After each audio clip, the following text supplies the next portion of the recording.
সকলোলৈকে নমস্কাৰ জনাই মই পুনৰ এটা নতুন ৰেচিপি লৈ আপোনালোকক স্বাগতম জনাইছোঁ। মই কি ৰান্ধিবলৈ লৈছোঁ চাওকচোন। অকণমান খাহী মাংস লগতে আলু, এটা ওলকবি দিছোঁ। ওলকবিটো দিলে বা অমিতাটো দিলে খাহী মাংসটো খাবলৈ বেছি টেষ্ট হয়।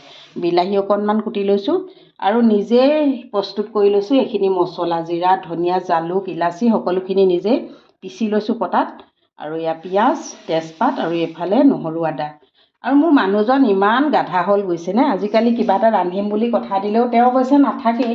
যেতিয়া থাকে ভাবোঁ তেওঁৰ হাতেৰে কিবা এটা খাম। তেওঁ বৰ ভাল ৰান্ধে, আমাৰ সকলো ঘৰখনৰ চবতকৈ তেওঁ ভাল ৰান্ধে। কিন্তু আশা কৰোঁ নাই, আজিকালি বহুত ধোধ হ'ল।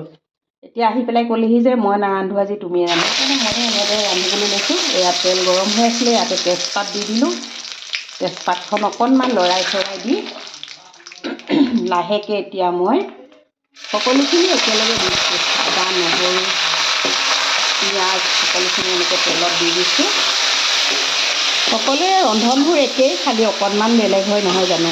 তাকে অকণমান চেষ্টা এটা কৰোঁচোন, কি হয় নাজানো। মছলাখিনি সিজা হৈছেই তেলত। এতিয়া মই লাহেকৈ মাংসখিনি ইয়াতে দি দিলোঁ।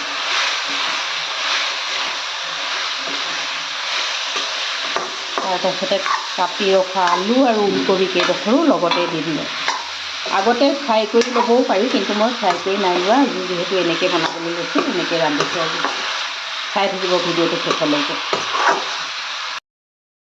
এয়া চাওক, মোৰ খাহী মাংস প্ৰস্তুত। এতিয়া ওপৰতে এনেকৈ অকণমান ধনিয়া ছটিয়াই দিছোঁ। কেনে পালে জনাব।